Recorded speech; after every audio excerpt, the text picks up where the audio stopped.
Halika na't sumama, dalhin mo ng buong tropa, tayo ay dapat magkaisa. Ito ang panawagan sa gitna ng kaguluhan, ating itaguyod ang kapayapaan. Tumayo at kumilos na buksan ng mga mata, magbago ay kay ganda, sumigaw at manindigan ka, lumahog at makiisa. Let's go teach peace na. Tara, tatara na, tara, tatara na, tara, tatara na. Mag-teach peace na, tara, tatara na, tara, tatara na, tara, tatara na. Mag-teach peace na, sa teach peace na, sa teach peace na, mag-teach peace na, yeah, yeah.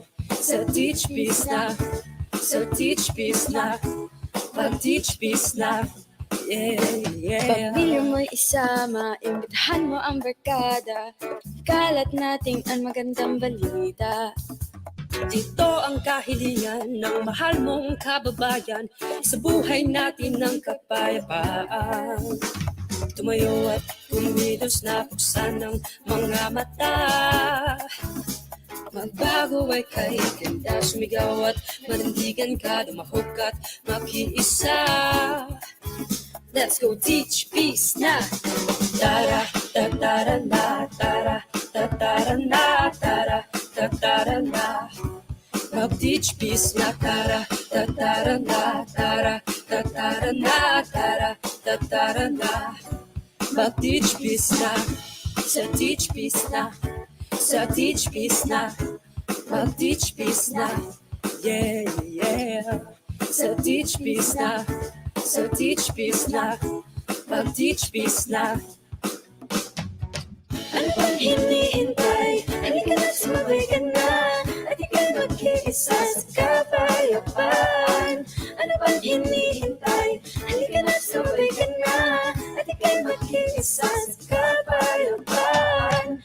Ano pang hinihintay? Halika na't sumabay ka na, at ika'y mag-iisa sa kapayapaan. Ano pang hinihintay? Halika na't sumabay ka na, at ika'y mag-iisa sa kapayapaan.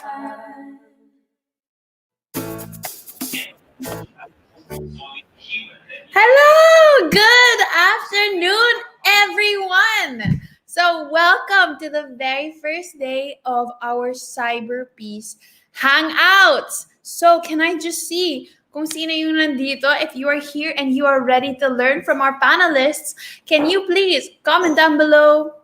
Like, can you comment down an emoji of how you're feeling today?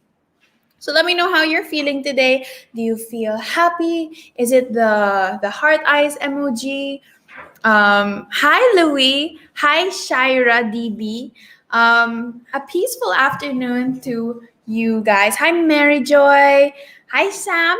Okay, can we just do a quick comment down an emoji if you, or however you feel today. So Mary Joy commented a star-eyed emoji. Louie commented yung emoji na may pawis. Are you stressed today? Oh no! Are you, tired? Is that what that emoji means?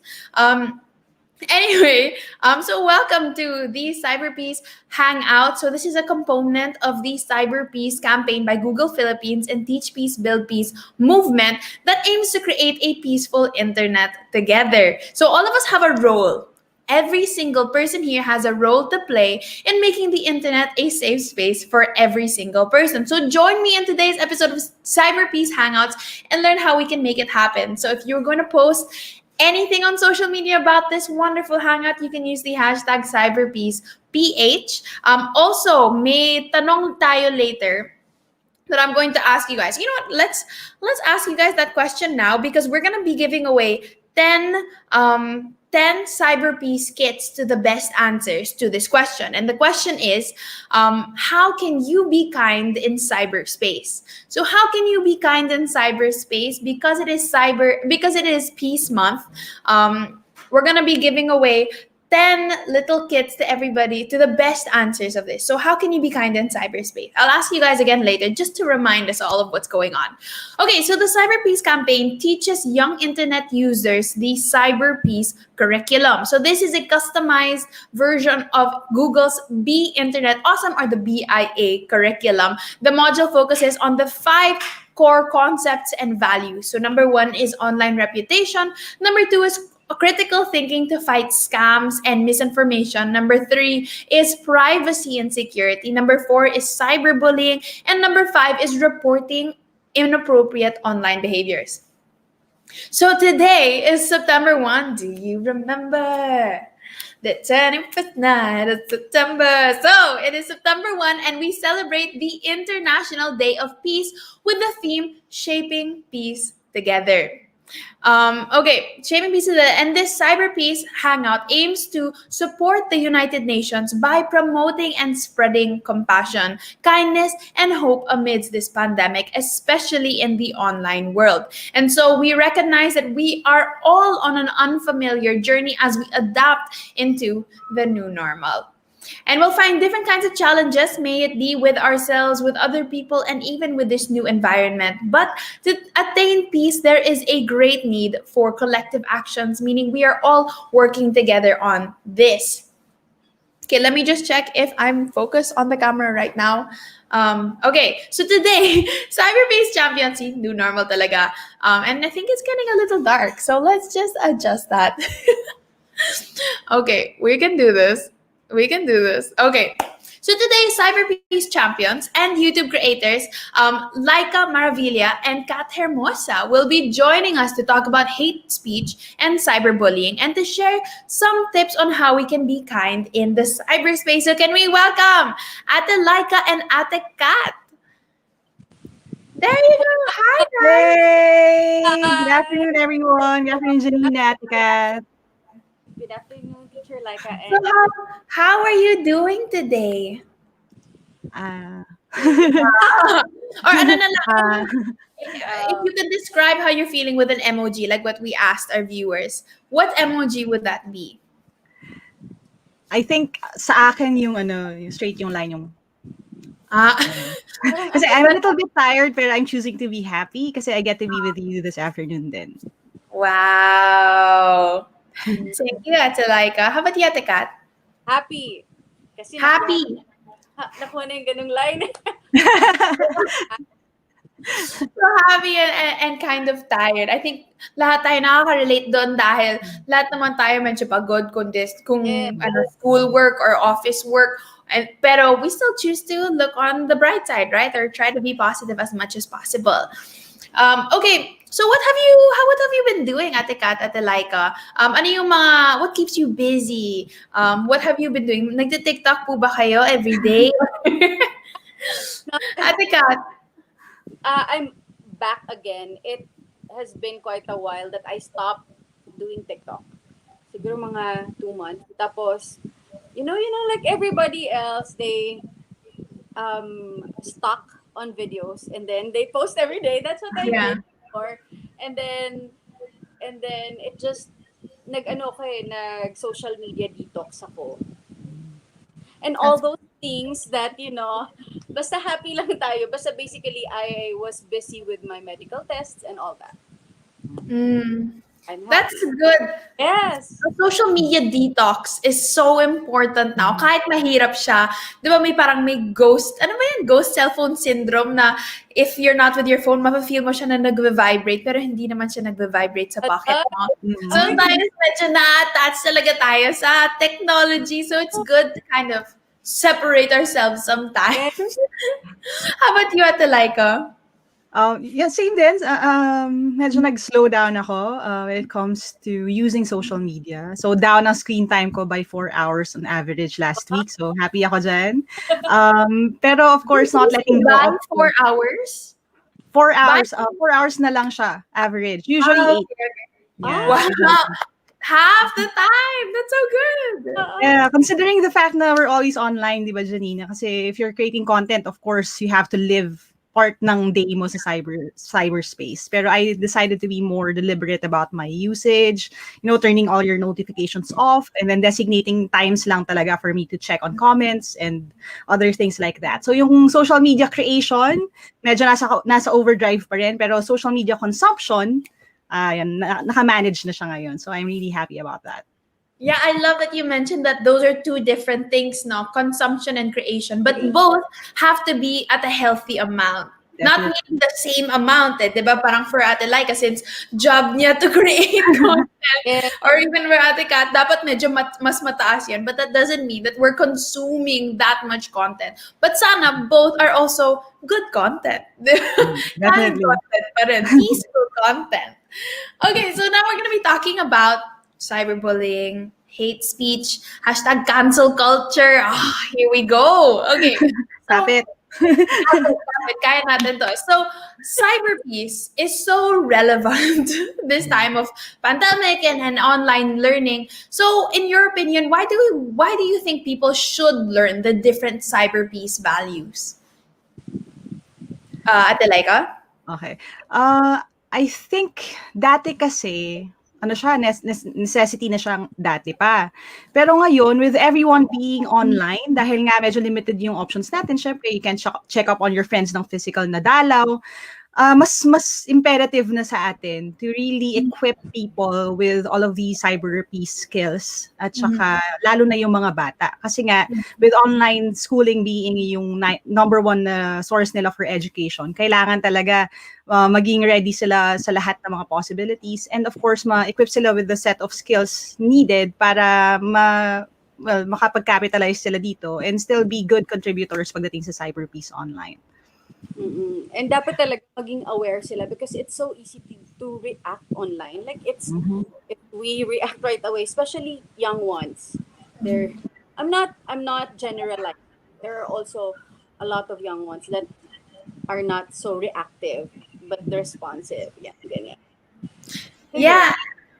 I think kasi dati social media was a part of our life, pero ngayon kasi it is our life in a sense na parang lahat like now school, work and even leisure, parang nasa laptop ka, sige nag-work ako, sige break time na. And then so mag-break time, pero laptop pa rin. Pero Netflix, technology pa rin yung gamit, no? Yes, I'm sorry. sorry. I was just saying na we're never really away from our screens na these days. So, communication na minsan nakakalusot when you're offline. Hindi na siya pwede kasi online, iba na yung implications niya. Tsaka may screenshot tayo na function, tsaka shareable na rin siya na content. So, yung some of the behaviors na to start with, hindi na rin maganda, you can't get away with that anymore kapag online na yung usapan. Yeah. Ate Kate, do you want to add anything to that? I think that's it. Basta yun, very important siya. It's good. So we've all been on, in the public eye, on social media for quite some time, for years now, no? And obviously, parang we've all been exposed to negative comments and cyberbullying. So maybe you can share some experiences, or maybe if you can share to the worst and how it's not and how it has evolved maybe, or maybe you can kind of just experiences on that. Okay, I'll go first. Yeah, sige, go Ate Kat. Okay, I know with my experience, I usually am used to being compared. That's very normal if you're a celebrity, especially in my case. I have a sister who's really beautiful. But you are too. Yes, thank you. But yun nga, you get really compared and I'm already parang I think I've managed to accept and love it and look at it at the brighter side. So I know how to deal with it na. But when things get really personal, not to me, kasi kaya ko mag-handle ng mga bashers, sa mga comments that are not good, but I get affected when they do that to my family, especially to my sister and pamangkins and my brother-in-law. Minsan hindi ko napipigilan, nagre-react talaga ako. not in a bad way, not in a, like, I react, hindi, respond. Na, I want them to feel loved. Because I really know that when you react, there's something missing or there's a void in your heart na kaya, like, so I respond na please don't say that because people have different lives naman, ganyan, etc., etc. Yeah. But I make sure that I respond Yeah. nicely. Yeah, that's good. No, because comparison is such a big thing now. I think it's kind of also maybe part of Filipino culture. Na parang it's always this kontrabida versus this bida. It's always Yes. that contrast. It's always this TV network versus this TV network. Yes. And so we grew up. Yeah. Sorry. Like that. Yes, I agree. Yeah. And so we grew up trying to pit one another against each other. Even celebrities who may have a similarity or who've been with the same love team as this person. It's just parang unfortunately it's like our first instinct to do that, and that's something that we have to break, which is what Ate Kat is doing by responding nicely, by responding with kindness. Yeah, sorry, did you want to share? Sorry, I'm like so scared that I'm gonna cut somebody off by accident because I get so like, yeah, kindness, Cyberpeace, let's go. I'm so ready. Okay. Sabi natin like, Medyo nakaka-relate ako sa sinabi ni Ate Kath, no? Kasi I have an identical twin sister. So growing up, talagang kasama sa buhay namin yung comparison, yung contrasting ng qualities, gano'n. I used to be called the evil twin kasi my sister was more outgoing, more friendly, parang gano'n. So growing up, may gano'n talaga. And yes, in cyberspace, medyo hindi talaga maiiwasan yun. Medyo na meron din siyang taste na rin ngayon kasi she started her own TikTok account and YouTube channel pero for Excel skills naman, and people started commenting na rin na kasi magkamukha kami pero may mga differences, no? Yes, cyberbullying talaga nangyayari. I guess sa atin parang alam na natin yun pagpasok natin sa cyberspace, alam natin na when we put out content, putting your face sa videos, medyo nag-attract na siya ng certain crowd na hindi matutuwa. My worst experience, I guess, one of the worst would be someone actually using bad words, foul language. Kasi hindi ako sanay. Kasi hindi ako lumaki sa bahay na people use that. So, nung nakikita ko na minumura niya ako online, and again, medyo feeling ko uncalled for naman kasi wala naman akong ginawang anything against him, talagang iba yung epekto niya sa akin. Parang 2 days akong umalis sa social media kasi kailangan ko mag-recover. So, yun yung isa sa mga worst experiences. Pero I'm grateful na yung mga real-life friends ko are the ones who really kept me out of yung rot. Kasi yun yung isa sa mga pinakamagagandang tools that we have. Na we have to understand na even if we're online, it's our offline friends whose voices mean more. Yes. So, yun yung nangyari. Support system. Yeah, support system is so important. Kasi, yun nga parang I mentioned social media was our entire lives, but then we shouldn't make it that way. Na kahit yung validation natin, acceptance natin, yung, I don't know, yung whole identity natin naka-base lang doon. Kasi syempre, people will follow you, unfollow you, people will block, unblock, bash, and be kind to you. So, it's like, it's really not a good, sorry, that's the one is patience lang po. No patience Parang lang. nabibili yan, ano? That's so funny. Yeah, and so having a support system offline, I think that's something that I learned rin the hard way growing up because, I started when I was 15. And so my friend group and my relationships were all on cam. And so that was like a difficult thing for a teenager. I'm like, oh, are these real? Are they not? Like, what happens if I accidentally, and then may online feuds pa and stuff. So having an on-ground, an offline support system who will remind you, like what Ate Laika mentioned, who will remind you of who you really are. So I love all of these comments. Again, guys, if you want to win one of the 10 Cyberpeace kits that we are giving away, you can just answer the question, how can you be kind in cyberspace? So that's the question. How can you be kind in cyber In cyberspace, yes. So, and also if you're posting, you can tag Ate Laika and Ate Kat and use the hashtag CyberpeacePH. Okay, so continuing on.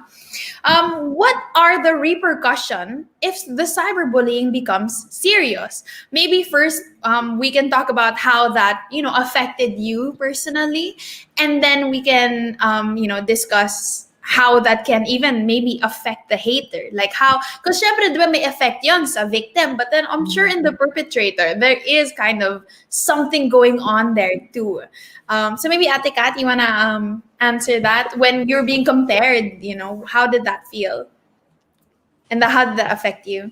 Uh, well, right now it doesn't really affect me anymore, Nax.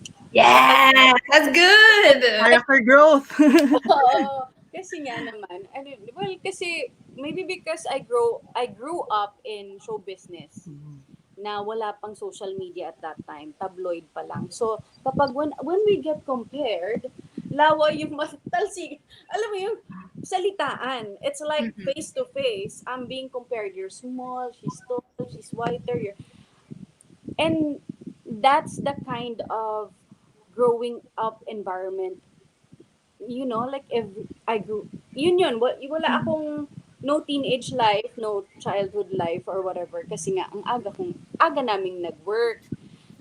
Yun. So that's, I think it was difficult. Yun yung word. It was difficult for me. But I support system. I think that yun talaga yung it made things easier for me and for us, for the both of us, because of course, si Tin din, my sister, gets affected as well because magkapatid kami when, 'di ba, pagka nasasaktan. So yan. So pag ganon, it gets easier every year. Yeah. Kasi we learn every year. So, we learn how to combat the negativity every year. So, yun, after nun, we stopped the PRs for the tabloids and for the women's mod. Ate Kat, baka may mga nanonood dito, hindi nila alam kung ano yung tabloid. Mga Twitter trending lang po yung alam nila. Ang tabloid dati, para din yung social media sa amin during our time. Ang tanda ko na ba? Basta, social media. Parang newspaper. Perez Hilton pero on paper. Yeah. Yes, ganyan. Na may hinahaluan talaga ng fake news na kind of real pero hindi rin, yung gossip lang na tabloid. Titles din para mga clickbait pero newspaper. Okay, yun. Thank you for the word clickbait. Ate Laika, how did being cyberbullied or the bashing, how did that affect you naman po? Siguro from the perspective ng someone na recipient ng negative comments, hindi mo talaga maiiwasan kahit na gaano ka na ka-resilient na masasaktan ka pa rin. Sa case ko, na-notice ko na sa sarili ko yung mga pain points. Like, there are comments na hindi ako apektado as much, pero may mga certain statements na talagang it really hurts, Yes, na masakit talaga. Nasasaktuhan din minsan eh. And yun nga. So it's hard. May mga times na yun nga nag-recoil ako, so I would go offline for a few days. When I started out 2015, 2016, every time may negative comment, lalo na kapag bastos, magtatago ako yan. Mga 1 week akong nasa kwarto lang, hindi ako gagawa ng content. It actually took a lot of the Team Laika members na nagsimula to draw me out of my shell. Like, sila yung nagsasabi na, Coach, wag mo silang pansinin kasi ganun lang talaga. And then, dun ko na-realize na, again, ang cyberbullying is a lot like regular bullying din, which we all experience, di ba, sa school. So, the same concepts apply. Di ba, John Maxwell said it sa book niya na Winning with People, yung pain principle. Sabi doon, hurt people and are easily hurt by them. So, ibig sabihin, the people who are making negative comments or attacking you online, you have to realize din minsan nagaling yun sa hurt that they're feeling inside. And siguro, seguein ko na rin dun sa effect sa kanila rin as bullies. May temporary relief kasi. May temporary relief na they feel good about themselves by putting someone else down. Pero it also hurts them sa long term.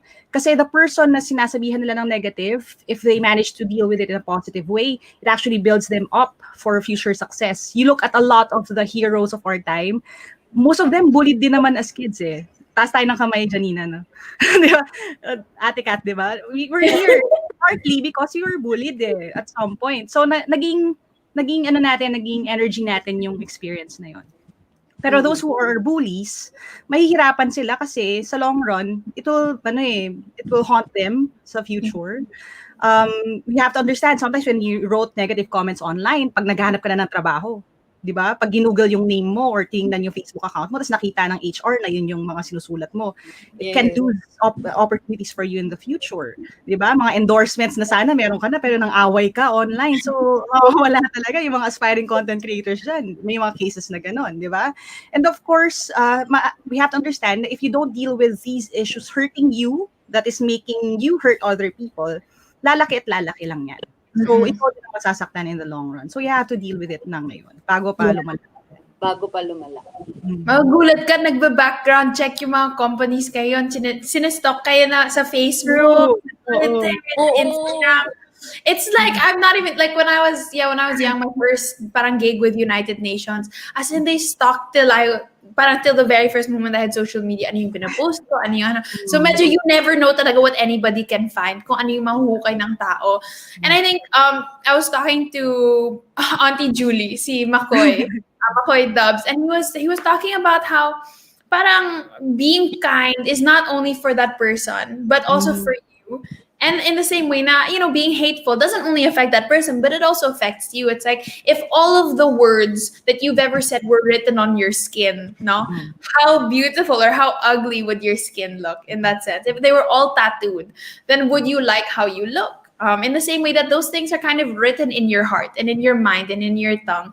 Na, these are the effects of you of your life into another person's life, and so the repercussions are a lot, because you can actually, with words, I think I've learned so many new insecurities over the years because of something someone commented. I don't know kung nakaka-relate po kayo doon, pero dati kasi wala akong idea na kailangan matangos yung ilong ko. Like, wala talaga akong idea na ganun dapat. Tapos may nag-comment, ay, pango si Janina. I was like, Mom, what's pango? And then that's the first time na parang nagkaroon bigla ako ng insecurity sa ilong ko or sa arms ko or whatever it may be. And so I feel like, people, because there's like that screen, they don't see the direct effects to that person, but it can lead to anxiety, it can lead to depression, a lot of insecurity. And also, I just want to mention the Cyberbullying Act of 2015. True. Which actually, is helpful din sa akin yun eh. Kasi may time na there were people who were crossing the line. And so, kasi sa case ko, may mga students na ako noong 2015 na lawyers na ngayon. Kasi sila yung mga tinulungan ko pumasa ng PhilSat. So sila talaga yung coach, idedemanda ba natin yan? Kasi pasok yan doon sa Cyberbullying Act, ganyan. Or sa Cyber Libel na Act, pwede natin silang habulin. So meron din ganong mga cases. Actually, some of them, they apologized to me. Kasi nga, meron ng threat ng litigation. Pero sana huwag na natin paabutin doon. Solid! Give you 100,000. Lawyered. Yeah, 50 to 100,000 pesos, or like 6 months to 6 years of imprisonment. Gusto mo yun? 6 years because you hated somebody online. That's bad. So if that shouldn't, yun na yung law, ha? Hindi na yun value, moral, law na yun. So sana hindi na kayo magbasa sa cyberbullying. But we talked about support systems a while ago. And if anybody here, maybe you can give advice, like if anybody here has been bullied, is being bullied online, has experienced hate or bashing, what's the best thing to do at that moment? Is it, sige, awayan natin, woo-woo, or isite ka agad yung Cyberbullying Act of 2015? In your opinion po, what's the best response to this? Ate Kat? Ako nga. It's, ano, I think, well, in my case, ginagawa ko talaga, I pause. And then I pause and then deep breathing. Kasi nga, you cannot fake it. May masakit din talaga. Hindi palaging okay ka lang. Or sometimes okay palagi, but napupuno ka din. So, may threshold. So, what I do, I just pause Yeah. and pray. I'm sorry, but I really, really pray. I pray. That's tapos magre-reply na ako. Or minsan, it would take me a month or weeks bago mag-reply.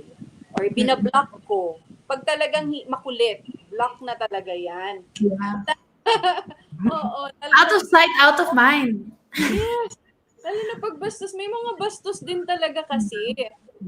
Yeah. That's what I do. Kaya po, Ate Laika. Good point yung sinabi ni Ate Cass, no? Talagang magpo-pause ka muna. Kasi, di ba, if this person wrote a comment out of anger and out of haste kasi nagmamadali siya mag-react para may virality, no? Huwag natin gagawin yung same thing na ginawa niya. Kasi a lot of the things na we say, kahit again in person, na nire-regret natin, those are the things that we said in anger or dahil hindi tayo nag-isip bago tayo nag-post. So, maganda talaga to pause. At saka yun, i-visit mo na lang, give yourself 2 days. If this still hurts or hindi pa siya tapos mag-rant or mag-ramble, if issue pa rin siya, then maybe that's a time na you can address it. Pero wag dun sa moment na yun. Kasi if you do it, kahit na hindi mo, kung dun sa mismong moment na yun, bubuksan mo rin yung door for it to be a longer conversation. Yeah. So, itulog mo muna, ipahinga mo muna, tapos kinabukasan, tinan mo kung game na game ka pa rin mag-respond. Oo. And do it in a positive way. Pero siguro another thing I could add to that would be you have to set up guardrails for yourself before even starting to engage. For example, I have a list kasi, and these are things I actually wrote down. These are lines I wouldn't cross. So, una sa lahat, I won't use foul language. Nakasulat yon, as in hindi ko gagawin. So, I will never do it online. I will not attack the person ng personal. Hindi ko titirahin yung mga pamilya niya, mga anak niya, kahit na nandun dun sa profile picture niya. You have to write these things down. Sa totoo lang,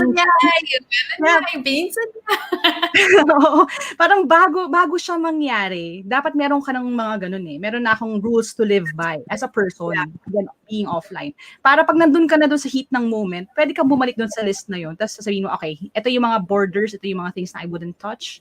Kaya hindi siya magiging reflection ng kung sino ka as a person offline. Yun, and then of course, give yourself time to heal. Yun yung hindi ko dati ginagawa. Push lang ako ng push, gawa pa rin ng gawa. Pero mararamdaman din yung burnout kapag hindi mo siya in-address. So if kailangan mo iiyak mo muna, magsalang ka muna ng K-drama or something, or mga drama songs, mag-videoke ka para lumabas yung negative vibes, and then you can go back to your regular life. Yeah, no, I first, yes, Ate Kat, pausing is so important. I think I do something very similar where dinidelete ko yung Twitter. Kasi delete talaga yung app. Gone. Wala na. Kasi, because you have, not deactivate naman. Because honestly, ma-pride ako. So parang ayokong ipakita sa kanila na affected. So, dinidelete ko lang. Just kidding, guys. Pride is bad.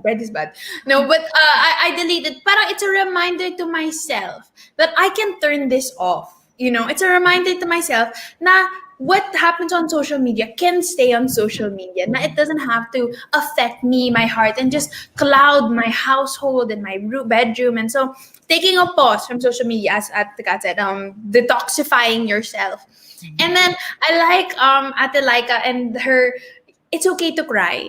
I think that, okay yung mga quotes na just let the haters hate and just ignore them.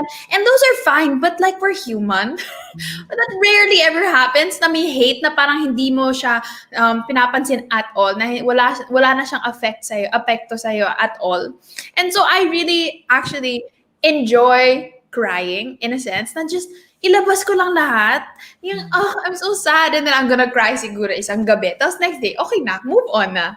So I think, our emotions are valid, no? And of course, and end up going back to back to your support system and go back in kindness. Okay, so since we have had the experiences of being bullied, no? Syempre now when we see other people who are bullied, medyo nakaka-relate na tayo. It's like, okay, I'm here for you. Let's team up, team up, no? Or you can talk to me and stuff. So, how's a good way where we can, I don't know, start that community of just support with one another? How's where maybe you have friends who've also been bullied, and maybe is there any advice that you've given them, or are there any instances where I don't know, you messaged randomly, or you had coffee shop, you went outside?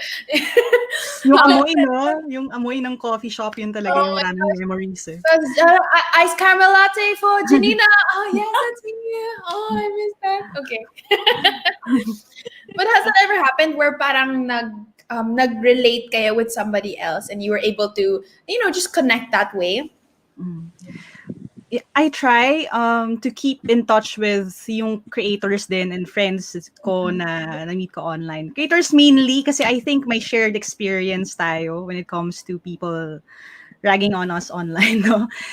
Just last week, I had a good friend. Tapos yun nga, naging biktima siya ng barrage ng negative comments online. Siguro mas ma-offer ko muna would be number 1, follow all your friends on social media para lang mas aware tayo if they need help. Even as a content creator, dapat aware din tayo na that is a good way to keep in touch with them and keep checking din kung kamusta yung mental health nila, ano yung mga tinutweet nila recently, ano yung mga, bakit siya nag-trend, yung mga ganon. And nung nakita ko, napapansin ko may mga negative comments, saka may negative effect din sa kanya. So I messaged him lang talaga, privately muna. Kasi kung, di ba, makikisakay ka agad sa issue, tapos hindi nyo siya na-deal ng personal, parang makikisakay ka lang, parang clout chasing yung dating. Pero kung totoong friends naman kayo, or even if hindi, sending a DM, talking to them, kamusta ka na, nakita ko, ito yung nangyayari, nag-trend ka because of this, can I help you in any way? I'm here for you. Kahit yung mga ganong reassurances lang, malaking bagay. And then if people start crossing the line na, as in yung nakikita mo na talaga cyberbullied na yung friend mo, wala namang wrong with putting a message of peace out there. When I say message of peace, ibig sabihin, hindi ko naman sinasagot or nire-replyan yung mga people who are bashing my friend. Pero we can address the issue. Like, if people say this, how should we respond? Kahit na hindi sa mismong thread na yun, if you post something like that, sometimes people connect the dots naman na ito yung pinag-uusapan dito. Just so alam nila yung stand mo, so your followers know where you stand, para i-replicate nila yung positive behavior, hopefully. Yeah.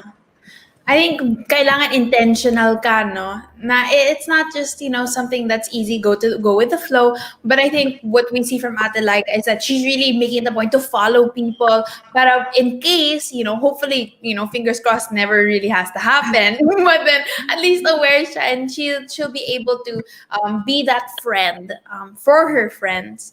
Ate Kat, do you have any? Yeah. I would agree to teacher Laika naman din with that.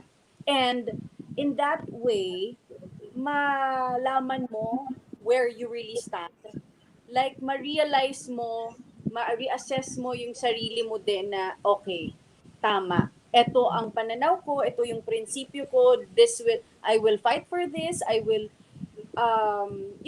lay it out there for people to know, mabigyan sila ng idea na this is my stand. Ganon. Yeah. I think yun talaga.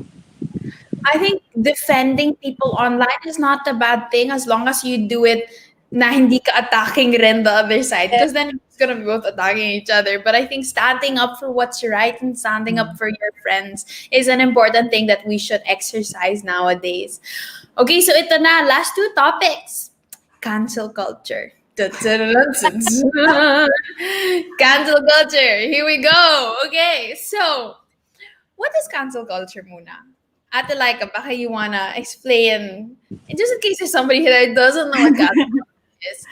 But what is cancel culture? Okay, para po sa mga TikTok titas at YouTube mamas na narinig yung cancel culture pero hindi masyado alam ibig sabihin. It's something na parang sabihin na natin, parang antibody siya in a way ng internet, in that ito yung paraan how people would call out people who are doing negative things. And then mag-rally sila around this issue to cancel a person, usually a public figure, usually may strong internet presence. And by canceling that person because of something they did, maybe something they said, whether in context or out of context, ang gagawin nila, i-mass unfollow nila itong creator nito, or start nila na i-bash, or sasabihin nila na canceled na siya with a T sa dulo. Ibig sabihin, ibig sabihin, mawawalan siya ng relevance, parang ganun. Wag na siya i-follow, wag na siya pag-usapan. Basically, to take yung voice away from that person. Now, that can be medyo contentious kung good thing or bad thing yun, no? Kasi ang nangyayari, most of the time, is if we rob the person of the opportunity to change or grow from that issue, nasasayang yung opportunity to teach positively. Kasi, again, siguro coming from yung konteksto na grateful kasi ako, honestly, na wala pang social media nung panahon ko. Kasi I said so many offensive things sa buhay ko. Grateful lang ako na walang nakatutok na camera sa akin or na walang Twitter pa noon nung mga panahon na highly emotional. Panahon na yun. Di ba? Kung meron ako, di ba? Hindi ako magiging tao. So, maraming mga ganun din akong mga pagkakamali. Kaya nga siguro we have to be more gracious din sa iba. Yeah. I think I relate kasi actually I love my Bella fam talaga. Kasi kung may tweet silang mahukay na not very nice, hindi nila ipapost. Parang i-message, Ate Janine, I think this is kind of offensive. And I'm like, I'm so sorry. I was 15. I didn't know, I was stupid at that time. And so I just, sige, take down ko na lang. Parang ganon. And so I think that is something we also have to learn. Instead of turning everything so public right away. Kasi cancel culture, lahat public, diba? Lahat call out talaga. And Louis commented, cancel culture is where people turn their supporters against them. And I thought that was very interesting, a take on it, because it's when somebody who used to support you will now turn away from you. Or it's now that a creator made their supporters turn away from them. And so I think I agree with Ate Laika kasi I believe in education, not cancellation. Mm-hmm. And sayang naman kasi parang may right ba tayo to decide whether this is mistake, is the end of this person's career? Because if we look at any other, syempre, there's a different weight kasi we're on a platform. But then if you look at anybody else's work, it doesn't really mean na never sila nagka-mistake ever. That doesn't happen. Like, everybody makes mistakes. And so I feel like minsan kasi nakaka-addict talaga yun, yung parang, I have the power to end this person's career. But then again, you have to think of the repercussions of yourself. Also, how does it feel like to hate this person so much and to end this person's career? Ate Kat? Yun, I think tama yun eh. Ang sama lang talaga ng cancel culture. Kasi parang hindi mo na kinonsider yung lahat ng mga ginawang tama ng tao. But, na-highlight yung isang pagkakamali, the end ka na. Wala na. So, that's so true. Yeah, so, I agree with you both na, yun nga na, we all make mistakes. We just have to keep learning, give room for other people to learn, to grow. Kasi if we don't make mistakes, we won't grow. Diba? And yun yung para sa akin, yun yung solution na dapat sanang gawin, i-promote, i-advocate. Yun, that's it.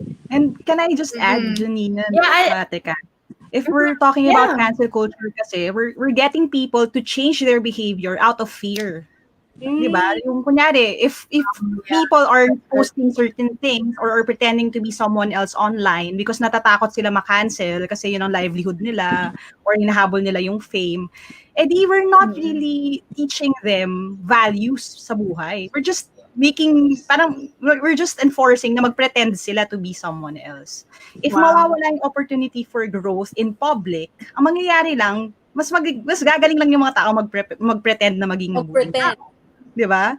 Eh wala yun, walang real life change yun eh, 'di ba? Kasi and you know that kasi there are people and ako rin at times, 'di ba, yung may mga thoughts ka talaga na super vile minsan eh. Tao rin tayo eh, nagagalit ka rin eh. Kaya lang to transition yung thought na yun into action, dun lang yung decision making. So nangyayari, gumagaling lang mag-pretend, hindi sila nagiging mabuting tao out of it, nagiging takot lang sila. And things that we do out of fear, kadalasan, minsan dun pa tayo nadidisgrasya eh. Yeah. Right. I think that's because para siya nagiging survivor. You know the game show Survivor na lahat ng influencers nasa isang island. Tapos kung mistake ka, kick out ka na sa island.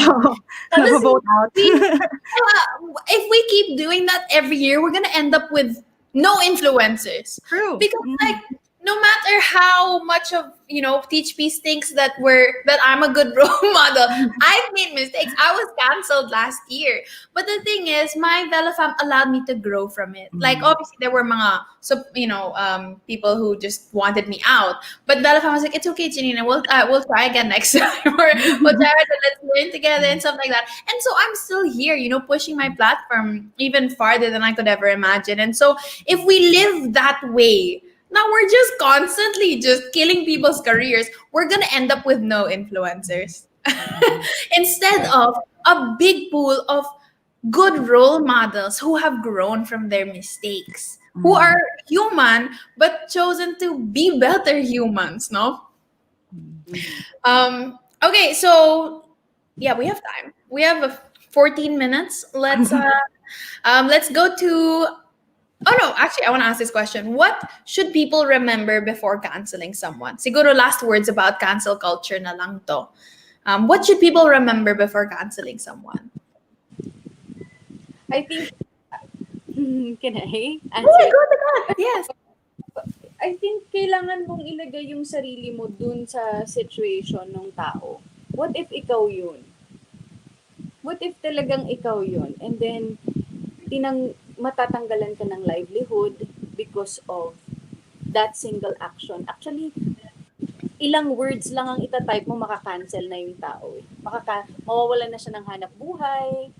And come to think of it, yung hanap buhay niya, isipin din natin kung ilang tao ang finifeed niya. Things like that. May mga iba, may family, breadwinner.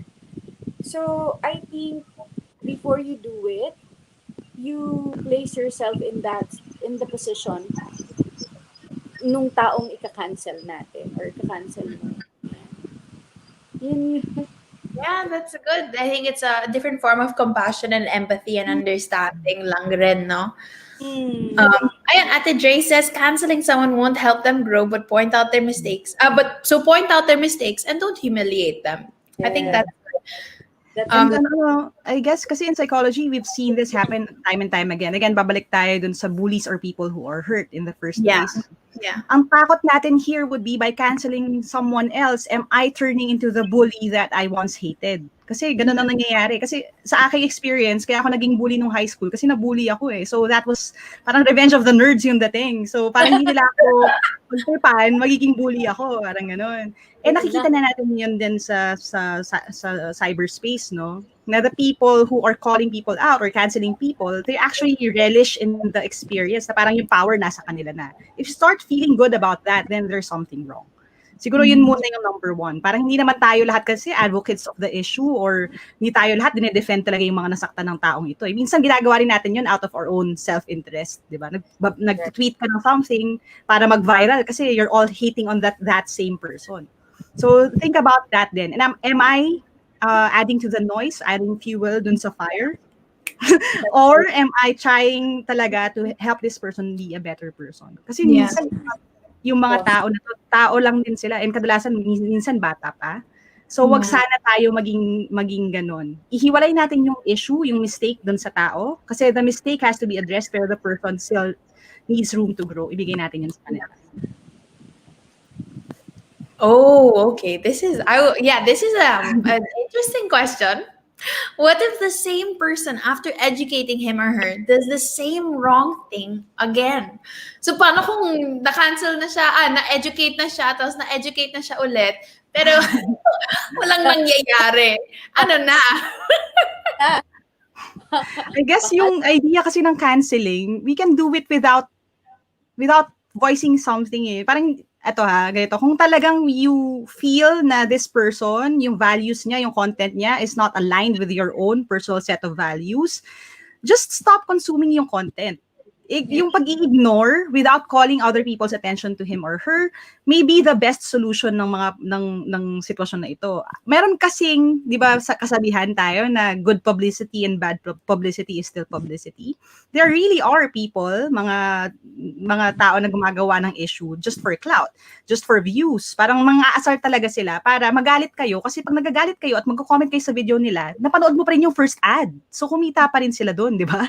So ang gagawin lang natin, i-ignore na lang natin. Yun na lang siguro. And of course, when we educate, let's try to do it in private. Yeah. Yes. Tsaka feeling ko kapag hindi mo na pinapanood, correct me if I'm wrong pero pag hindi mo na pinapanood, right, mawawalan na rin naman sila. Like they would learn from their mistake by itself. Naturally. Right? Yeah, let the issue die a natural death. Yeah. And siguro I feel like pwede naman in, again, correct me if I'm wrong, but siguro parang awareness na lang sa mga followers mo na, okay, I actually don't really agree with this person is doing, na I don't have to be hateful, pero kung hindi ako sumasang-ayon sa mga content ng person, tapos nakakasira rin siya ng or parang I don't know, it's just bad content lang talaga that I don't want my subscribers to watch, then siguro I think there will come a time where I'd have to stand on my values and say, I'm sorry, I really don't agree with this content. And so you can do whatever you want with that information. But personally, I'm gonna unfollow na lang. And I feel like even just the tone of that kasi, and yung intention mo, is different than gusto kong i-attack yung person or gusto ko i-burn, like I want to burn him on the stakes, or I just want to protect my followers right now, or I want to protect even my health right now, my mental and emotional health. Yeah, Kaya right? din na ginagawa mo with trendsetters, Janina. Like, I watched the instant click din ako dun sa content mo, no? Kasi you focus on the issue, right? You focus on the issue, present na ito may mga alternating na mga perspectives on this, and now you, my viewers, get to choose how you believe. This is how I believe, pero you can believe otherwise. Yeah. Yung open space lang na yun, na we can agree to disagree on certain issues, yun yung pinaka-healthy na alternative eh. Kasi you really shouldn't get people to hate someone else. Yun siguro yung pinanggagalingan ni Ate Kath by saying na talagang adamantly against siya sa cancel culture, no? Ako kasi medyo gray sa akin kasi I know that it's an effective deterrent sa super negative behavior. Like the notion na may possibility of being canceled out there exists. Medyo may onti siyang benefit. Pero we have to think of it din eh. If we're rallying to hate someone, then we are no better than the person who was trying to hate someone else din. Right. Yeah. Okay, so so there's another question there. If you guys have questions, actually the questions that I have prepared, medyo na-touch na natin with other answers. So maybe if there are specific questions that the viewers would like to ask, let's put our guests on the spot. Okay, how to coach someone who did something wrong in a positive manner. Ito naman medyo practical na. Parang ano ba yung isusulat mo sa DM? Okay, we're saying being kind, right? We're saying be respectful. But how does that even look like? How does that even sound? So, have you ever called out somebody in private or, correct? What's a nice word for it? But really talk to somebody in private about an action. And how did that go kaya? Siguro, sa akin, ang pinaka recent was that there's this YouTube creator who used a word sa isang video niya. Basically, it's a mental health disorder. And since it's a big thing for me, yung mental health issues, so I was trying to get him to change the title. Sa totoo lang. Sabi ko, people will take this the wrong way. Kasi if you say na, if you use the word depressed or bipolar, pero mali yung pagkakagamit, parang mas lalong dadami yung tao who are misusing these terms.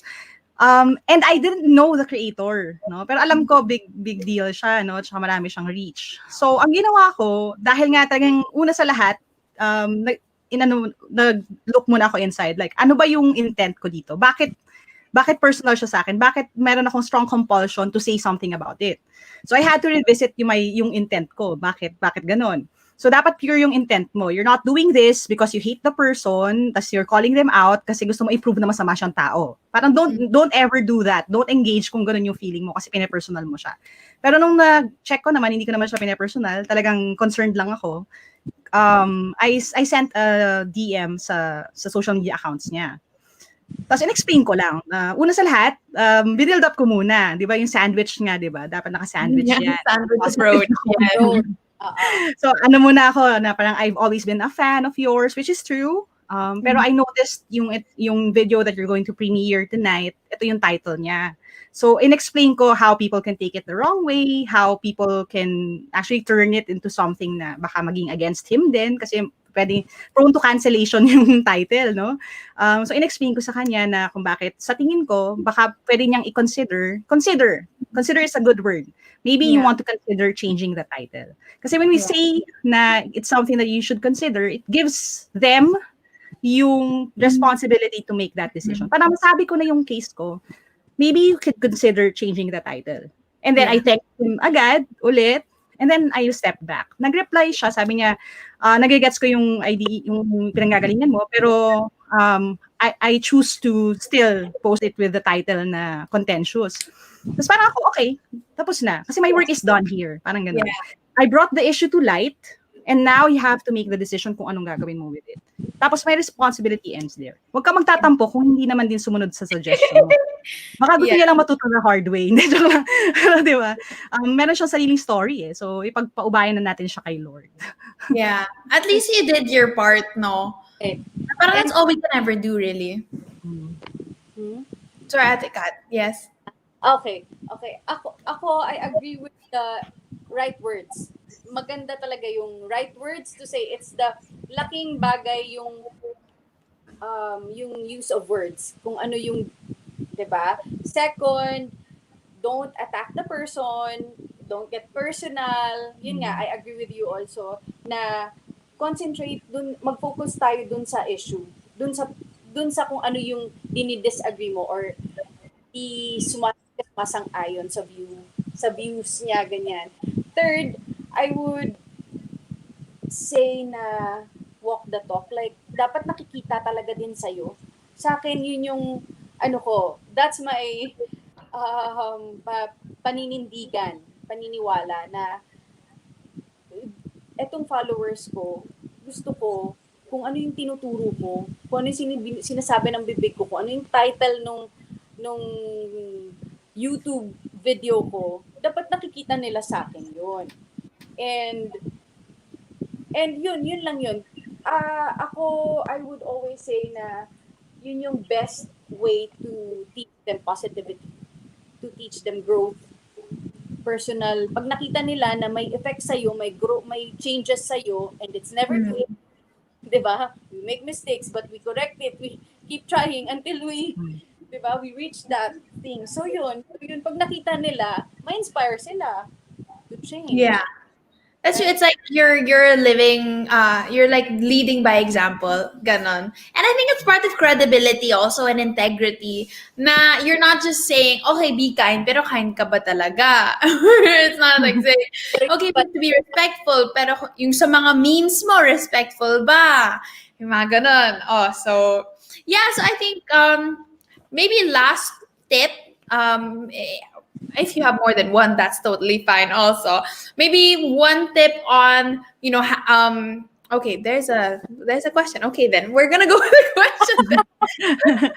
If you were asked or told about their negative insights about your vlogs, okay, if somebody gave you a negative comment, how do you react about your vlogs or your video? How do you react to that? Yeah, I think we've kind of touched on it na a little as we mentioned, no? Ako kasi I want to learn talaga. I really want to learn. So if may mako-correct, i-correct na natin. That's a really good perspective, Ate Kat. You're like one in a million who thinks that way. Gusto ko kasi talaga, like even my videos, the app that I use, the kind of edit that I do, I'm for growth, I'm for really learning. So okay lang yun sa akin. Magtatanong pa ako sa kanya. Tatanungin ko pa siya, may alam ka bang app na maganda na libre? Mura lang. Yung mura. Oh God. Yun lang. Yeah. Sa akin, ano, no, it's a struggle. It's a daily struggle, sa totoo lang. Syempre gusto natin na every time positive talaga yung tanggap natin sa comments. Pero may mga things talaga na masakit, or minsan you're having a bad day. So minsan pumapatol din ako kahit na sinasabi ko ng hindi. Kaya nga when I found out na ang topic natin is to be kind, parang meron akong struggle din. Sabi ko, naku, have I been kind itong mga past few weeks, no? I try really hard. And I guess maganda yung sinabi ni Ate Kat kanina eh. We're looking at yung growth as a person. Like honestly, being online, being on social media, accepting mga comments from other people, it has helped me become a kinder person din. Throughout the years, kasi na-realize ko hindi lahat ng comment dapat patulan. Hindi lahat ng tao who are writing negative comments are there to get you naman din. Minsan talagang constructive, pero culturally siguro iba yung kung paano niya frame yung mga sentences niya, kaya ang pangit ng dating. Yes. So yeah, we can always choose to look at it that way. Pero again, may balance tayo. Like if people start crossing the line, part of being kind is loving the person for who they are, but believing that they can do better. So, hindi ibig sabihin nun, tatanggapin lang natin lahat na parang punching bag lang tayo ng lahat, no? Kasi hindi rin tama yun. Hindi yun tama for you, kasi ikaw yung nasasaktan. Hindi rin tama for them, kasi they are losing out on learning experiences. Lagi ko yung ginagawa, if people cross the line, sometimes I even post their comments, pero I blur out their names as a deterrent. So, I would say na, okay, this kind of behavior is not to be tolerated within Team Laika. Hindi maganda itong ganitong klaseng mga comments. And using that as a learning experience for them really helps the person then in the long run. Kasi na-realize nila, ay, hindi pala acceptable yung behavior ko. Hindi pala ako anonymous online. Kasi minsan dahil avatar yung gamit nila, feeling nila kaya nilang sabihin lahat ng dapat nila sabihin eh. Pero pag may real life consequences na, na-realize nila, okay, I have to change my ways. And that is also another way of being kind. Yeah. I think something that I live by, parang kumakain ka ng tilapia, like a fish, where parang hinihimay mo siya, you get the meat and you throw away the bones. So ano yung makakuha mo sa criticism na to? Is it something that will sustain you, something that will make you healthy, make you better? And then yung mga bones, yung mga tinik, throw that away na lang. Yung extra, ang pangit mo. But then she also said, maybe you could have cut this part out. Oh nga, no, maybe I could have cut that part out. Pero ang pangit ko, hindi. Maganda ako. You throw away the bones, right? So I think that, that I'm so sorry we're out of time. But that was our last question. Thank you to everybody who's asking questions. Ito na, last words. Kahit mabilis lang po, Ate Laika, Ate Kat, do you have any last words to anybody who might be dealing with, cyberbullying? Or maybe who, just in the, honestly, in social media, do you have a tip on anything on the toxicity of social media?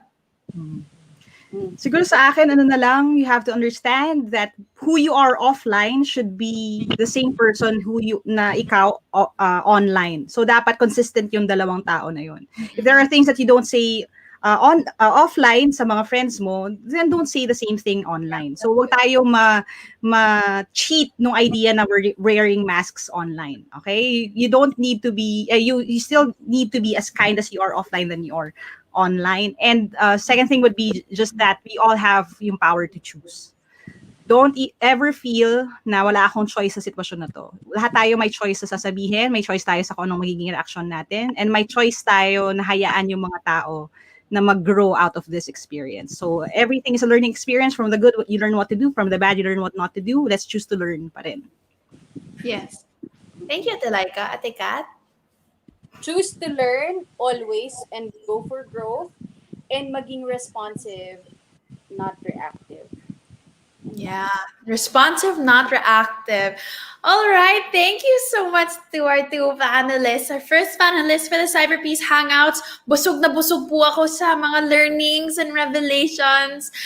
You guys can, your social media sites po pala, baka you want to promote something, your TikTok or Instagram or YouTube. Yeah. Ate Kat, you want to promote your post? Yeah. I follow you on TikTok. Before I even heard about you, I followed. Para ma-check ko kung tama yung mga grammar ko. So, Kat Hermosa for Instagram, I'm Kat for TikTok. Official Kathleen Hermosa for Facebook. Yan, and YouTube, Kathleen Hermosa. YouTube ko. Yan. Yeah. Ako, it's at Team Laika for the purely educational content. And if you want to get to know me on a more personal level, yung mga opinions ko on certain things, motivational tips, advice, and stuff like that, it's at Laika Maravilla on all platforms. So I also have a personal YouTube channel and an official YouTube channel. So, Oh, yun na. LYQA lang ha, wag LYCA. Yes. Yay! Thank you, guys. Have a peaceful afternoon. Bye. Like a bye. bye. Okay. Oh my gosh. Okay. My dog is crying. Okay. So here's chicken. I hope you guys enjoyed the first day of our Cyberpeace Hangouts. Again, if you want to win one of the 10 Cyberpeace kits, you can answer the question: How can you be kind in cyberspace or in this cyberspace? How can you be kind? And so, yeah, I think my last words would be remember. I think you choose to consume healthy content so that you can create healthy content. So who you watch, who you listen to, who you read, that will kind of eventually kind of become who you are. Diba? You are what you eat. So you are the content that you consume. So watch out for our animation series. Then narrate ko, guys. Oh my gosh, I narrated the animation series in Tagalog. And so if you wanna, judge my Tagalog, you can stay tuned for the animation series on the 5 different themes of the Cyberpeace campaign, which will be released this October. So see you guys again tomorrow at 4 p.m. with our guests, Dre Rojas and Ella Banana. So we're going to have an amazing other conversation tomorrow at 4 p.m. and talk about how to be alert in cyberspace. All right, so thank you so much, everybody. Don't forget to post with the hashtags, #CyberpeacePH. Bye! Say my chicken. Bye-bye.